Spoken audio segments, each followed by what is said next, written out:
0 dark, 30 over the Persian Gulf. The silence of the desert night was not broken. It was annihilated. This was not a warning shot. This was not a proxy attack. This was Operation Hammerfall, a coordinated, high-volume ballistic missile salvo launched by the Islamic Revolutionary Guard Corps Aerospace Force, targeting the nerve center of American military power in the Middle East. Udeid Air Base, Qatar. Initial intelligence, still being scrubbed by the NSA and DIA, suggests a multi-wave attack, a complex barrage designed for one purpose: saturation, to overwhelm, to penetrate, and to prove a devastating point. The weapons of choice were variants of the Fateh-class short-range ballistic missile, solid-fueled, road-mobile, and notoriously difficult to intercept. These are not the crude scuds of a bygone era. The later variants possess maneuverable re-entry vehicles, or MAR-Vs, capable of performing terminal-phase evasive maneuvers, confounding tracking radars, and throwing off interceptor kill vehicles. The primary shield protecting Al-Udeid and the thousands of U.S. and coalition personnel stationed there is the MIM-104 Patriot system, specifically the PH-3 MSE configuration, our most advanced hit-to-kill air defense asset in the theater. It is a system we have staked the security of our forward-deployed forces upon, and tonight, that shield was tested to its breaking point and beyond. Initial reports from on-the-ground assets are chaotic, but they all paint the same grim picture.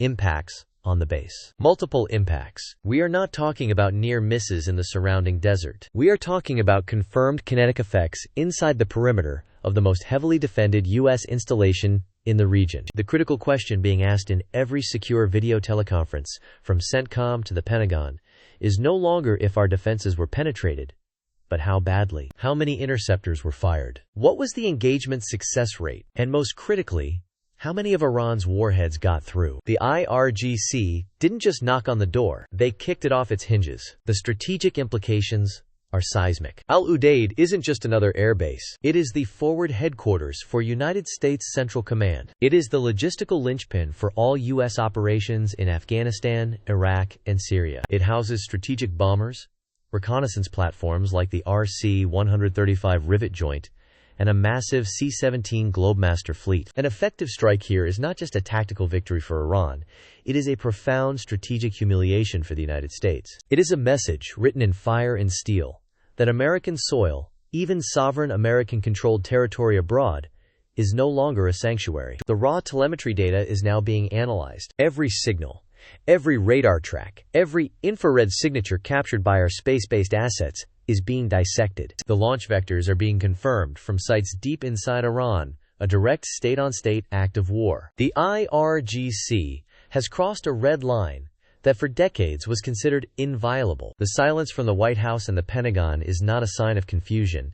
It is the sound of a war machine processing its next move. The preliminary battle damage assessment is being prepared, and every line item in that report will be a justification for the coming storm. The question is no longer if America will respond, but with what level of force. Early reports, unconfirmed but circulating at the highest levels, speak of direct hits on the main runway and a row of hardened aircraft shelters. But one of those shelters wasn't housing an aircraft. It was a sensitive compartmented information facility. The potential loss is incalculable. The forensics of this attack tell a story of meticulous planning and lethal execution. The failure of the Patriot system at Al-Udeid was not a simple mechanical malfunction. This was a case of tactical and mathematical defeat. The IRGC Aerospace Force didn't just fire a handful of missiles.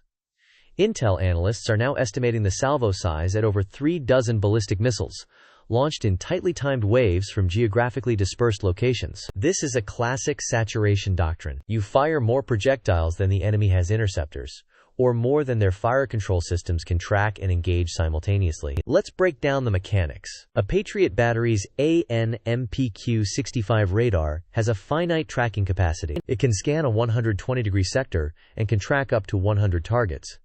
But it can only provide guidance data for a much smaller number of simultaneous engagements, perhaps 9. By launching missiles from multiple azimuths and timing their arrival within seconds of each other, the IRGC created a tactical nightmare. The system is forced to triage threats. Which missile is heading for the command center? Which for the fuel depot? Which one is a decoy? In this brutal calculus, Even a 90% success rate means 3 to 4 missiles get through. Tonight, the success rate appears to have been far, far lower. Furthermore, we are analyzing the impact telemetry with laser precision. Debris analysis from the impact craters is underway. We're looking for remnants of the warheads and, crucially, the guidance systems. Was this a simple GPS/INS guided strike? Or did Iran employ something more advanced? There is speculation they may have used terminal electro-optical guidance, where the missile seeker compares a live camera feed to a preloaded satellite image of the target in its final seconds. This would explain the terrifying accuracy of the strikes. One impact crater is located less than 50 meters from the entrance to the Combined Air Operations Center, the very heart of U.S. air power in the region. This wasn't a blind barrage. This was surgical. The IRGC knew precisely what they were hitting, and the failure to stop it raises terrifying questions. Was our intelligence on the sophistication of Iran's MAR-V technology flawed? Did they successfully deploy radar decoys or electronic warfare jamming to blind the Patriots' powerful radar? The system is designed to be resilient against jamming, but a sophisticated, coordinated EW assault combined with the sheer physics of a saturation attack may have created a fatal seam in our defenses. This single event has rendered decades of American strategic assumptions obsolete. The belief that our technological superiority creates an impenetrable shield has been shattered. The Gulf Arab states,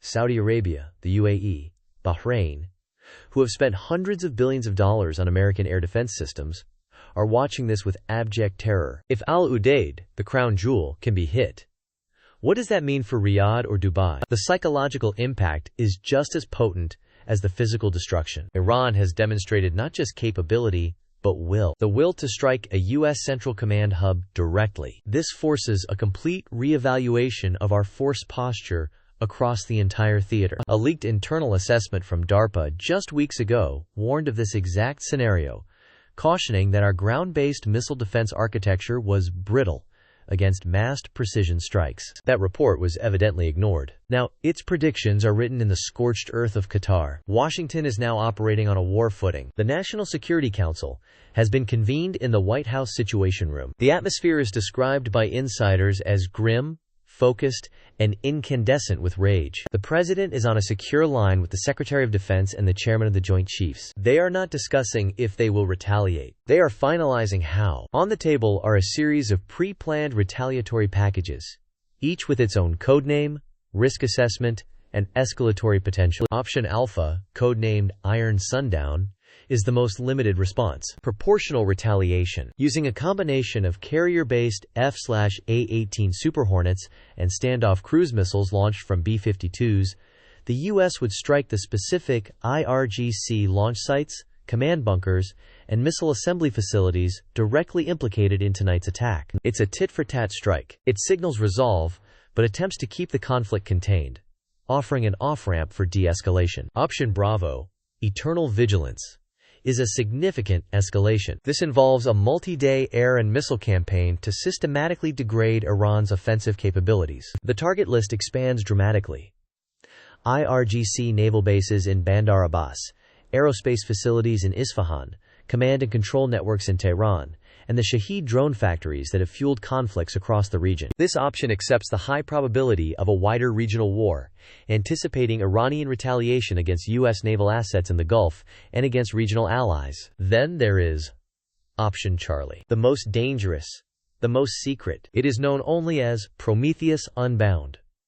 This is not about degrading capability, it is about decapitation. It involves a high-risk, multi-pronged effort to neutralize the senior leadership of the Islamic Revolutionary Guard Corps and its Quds Force. This would utilize everything from stealth F-35 strikes to clandestine special operations forces. It's an all-in gamble to shatter the command structure of the regime's iron fist. The risks of catastrophic, uncontrollable escalation are almost a certainty. It is the option that could lead to a full-scale ground invasion. The president is now facing the defining moment of his term. The pressure from congressional hawks is immense. The calls from our terrified allies in the Gulf are pouring in. The United Nations is pleading for restraint. Every decision is weighed against the price of oil, the stability of the global economy, and the lives of American service members. He has to project strength to restore deterrence. But a miscalculation, an overreach, could plunge the entire Middle East into a conflagration that would make the Iraq and Afghanistan wars look like minor skirmishes. As this debate rages,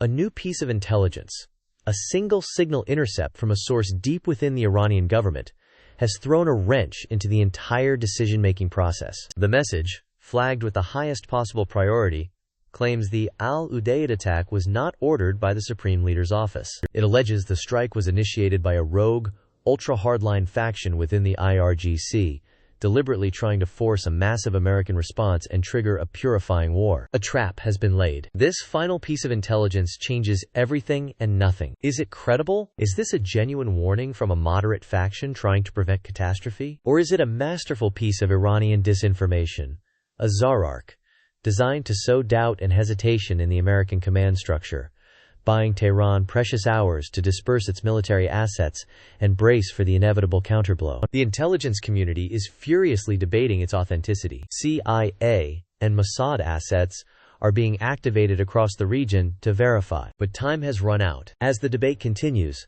the pieces are already moving on the global chessboard. The carrier strike group attached to the USS George H.W. Bush is moving from the North Arabian Sea to a launch box position south of Iran. An Ohio-class submarine, armed with over 150 Tomahawk cruise missiles, has received its targeting data and is running silent, running deep. B-2 Spirit bombers in Missouri are on strip alert. Engines ready to spool, their crews briefed on a one-way trip to the heart of Iran. The entire global military posture of the United States is pivoting towards a single point on the map: the doctrine of deterrence, the fundamental principle that has prevented great power conflict for over 70 years, rested on the belief that the costs of aggression were simply too high. Tonight, Iran made a calculated gamble that America's response would be tempered, that its will had been eroded. They have placed their bet. The attack on Al-Udeid was more than just a military strike.